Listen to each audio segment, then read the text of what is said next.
శ్రీ గురుభ్యో నమ. శ్రీమతే రామానుజాయ నమ. ఈరోజు మంచి మాటగా ఒక మంచి కథ విందామండి. ఒక వేటగాడు అవసరానికి తన గుర్రాన్ని అమ్మటానికి సంతకు వెళ్ళాడు. గుర్రానికి సరైన ధర కుదరక గుర్రాన్నిచ్చి ఆవును తీసుకున్నాడు. మరొకరి సలహా తీసుకొని ఆవునిచ్చి గాడిదని తీసుకున్నాడు. గాడిదనిచ్చి బూట్లు కొన్నాడు. చివరకు బూట్లిచ్చి ఒక టోపీ తీసుకున్నాడు. ఆ టోపీతో ఇంటికి వస్తూ దారిలో వంతెన మీద నడుస్తుంటే బొక్కబోర్లా పడ్డాడు. టోపీ కాస్త నదిలో పడింది. దిగులుగా అటే చూస్తూ కూర్చున్నాడు.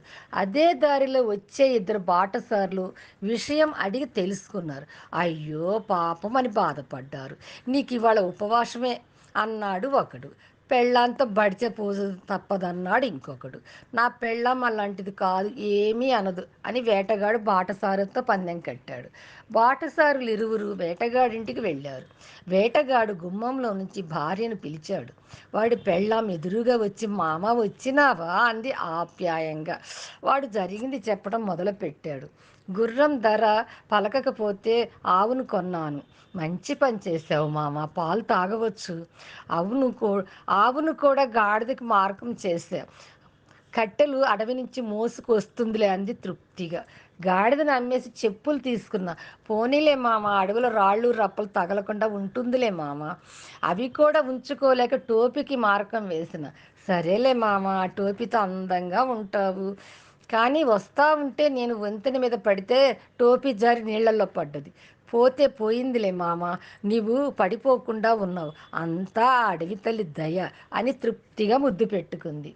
గుర్రాన్ని నష్టపోయి వచ్చినందుకు భర్తను విమర్శించకుండా, ఎత్తి పొడుపు మాటలు అనకుండా, భర్త క్షేమంగా ఇంటికి వచ్చినందుకు అడవి తల్లికి కృతజ్ఞతలు చెప్పుకుంది. ఎగతాళి చేద్దామనుకున్న బాటసారులు ఆ వేటగాడి భార్య మంచి మనస్సుకు సిగ్గుతో తలదించుకుని వెళ్ళిపోయారు. మానవుని యొక్క అన్ని బంధాలు వ్యాపార సంబంధాలుగా పరిగణిస్తున్న ఈ రోజుల్లో సం ఇలాంటి సంభాషణ వినగలమా? కరుగుతున్న మీ క్షణానికి, జరుగుతున్న కాలానికి, అంతరించే వయసుకి, చివరకు మరుపురాని జ్ఞాపకాలుగా మిగిలేవి జీవితంలో జరిగే కొన్ని మంచి సందర్భాలే. అందుకే ఏ ఒక్కరిని తొందరపడి ఏమనకండి. కన్ను చెదిరితే గురి మాత్రమే తప్పుతుంది. మనసు చెదిరితే జీవితమే దారి తప్పుతుంది. ఎగతాళి చేసేవారి కాలమే సమాధానం చెప్తుంది. సర్వే జనా సుఖినో భవంతు. లోకా సమస్త సుఖినో భవంతు.